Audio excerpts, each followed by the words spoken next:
Hello बच्चों, स्वागत है आपका मेरे चैनल में। चलिए आज हम पढ़ेंगे अभिनव मनुष्य का आगे का पद्यांश। सावधान मनुष्य, यदि विज्ञान है तलवार, तो इसे दे फेंक तजकर मोह स्मृति के पार। हो चुका है सिद्ध, है तू शिशु अभी अज्ञान, फूल कांटों की तुझे कुछ भी नहीं पहचान। खेल सकता तू नहीं, ले हाथ में तलवार, काट लेगा अंग तीखी है बड़ी ये धार। चलिए पहले शब्दार्थ देखते हैं। मोह माने होता है ममता या मायाजाल, और सिद्ध माने प्रमाणित, शिशु माने बच्चा, है ना। तजकर यानी त्याग कर। कविवर दिनकर ने इन पंक्तियों में बढ़ते वैज्ञानिक प्रयोगों के प्रति मानव को सचेत किया है। चलिए बच्चों अब व्याख्या देखते हैं। कवि कहता है कि सावधान मनुष्य, यदि विज्ञान है तलवार, कि हे मनुष्य सावधान हो जा, क्योंकि विज्ञान ने व्यक्ति को नए नए उपकरण दिए हैं, साधन दिए हैं, नवीन अस्त्र शस्त्र और सुविधाएं उपलब्ध कराई हैं, लेकिन साथ ही क्या है, विज्ञान ने विनाश की परिस्थितियां भी उत्पन्न की हैं, है ना। अगर मानव इनको दुरुपयोग करेगा तो क्या होगा, कल्याणकारी साधन मानव के विनाश का कारण बन जाएंगे। इसलिए जो अभिनव मानव है उसको सावधान करते हुए दिनकर जी कहते हैं कि हे मानव, तू विज्ञान रूपी तीक्ष्ण धार वाली तलवार से खेल रहा है ना। सावधान मनुष्य, यदि विज्ञान है तलवार, कि हे मनुष्य तू सावधान हो जा, क्योंकि जो विज्ञान रूपी तीक्ष्ण धार वाली तेज धार वाली तलवार है तू उससे खेल रहा है, तो इसे फेंक तजकर मोह स्मृति के पार। तो इसे विज्ञान रूपी तलवार का मोह त्याग कर तू इसे अपनी स्मृति से भी परे फेंक दे, अर्थात इसे अपने से इतना दूर कर दे कि इसकी यादें भी शेष न रह जाएं, क्योंकि ये किसी भी समय तेरे लिए हिंसक या विनाशकारी हो सकती है।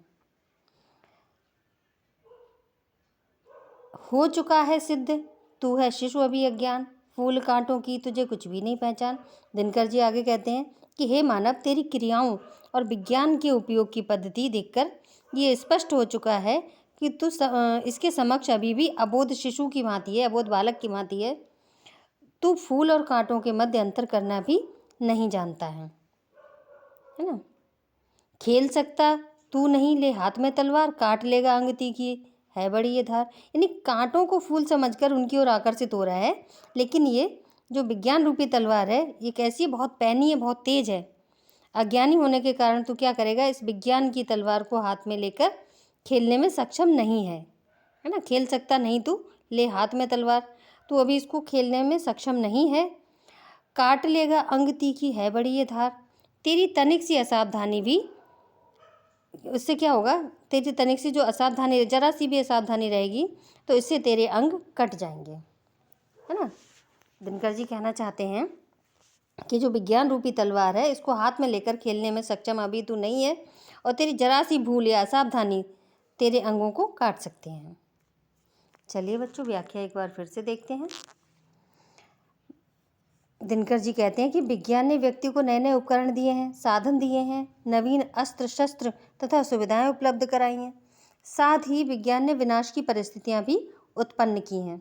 यदि मानव विज्ञान के साधनों का दुरुपयोग करेगा तो वे ही कल्याणकारी साधन मानव के विनाश का कारण बन सकते हैं। इसलिए अभिनव मानव को सावधान करते हुए दिनकर जी कहते हैं कि हे मानव, तू विज्ञान रूपी तीक्ष्ण धार वाली तलवार से खेल रहा है।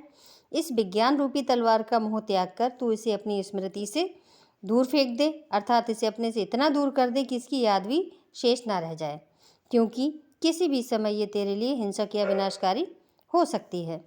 दिनकर जी कहते हैं कि हे मानव, तेरी क्रियाओं और विज्ञान के उपयोग की पद्धति को देखकर ये स्पष्ट हो चुका है कि इसके समक्ष तू अभी अबोध शिशु की भांति है। तो फूल और कांटों के मध्य अंतर करना भी नहीं जानता और कांटों को फूल समझकर उनकी ओर आकर्षित हो रहा है।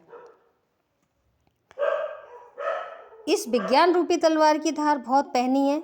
अज्ञानी होने के कारण तू विज्ञान की इस तलवार को हाथ में लेकर खेलने में सक्षम नहीं है। तेरी जरा सी भूल से इससे तेरे अंग भी कट सकते हैं। चलिए बच्चों अब काव्य सौंदर्य देखते हैं। कवि ने विज्ञान के विध्वंसात्मक रूप की निंदा की है। कवि का मानना है कि विज्ञान का प्रयोग पूर्ण विवेक के साथ होना चाहिए, क्योंकि यदि विज्ञान हमारे लिए वरदान है तो उसके गलत प्रयोग से वह अभिशाप भी बन जाता है।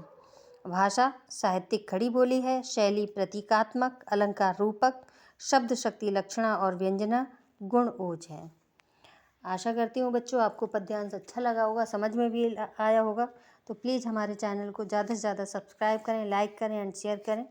धन्यवाद।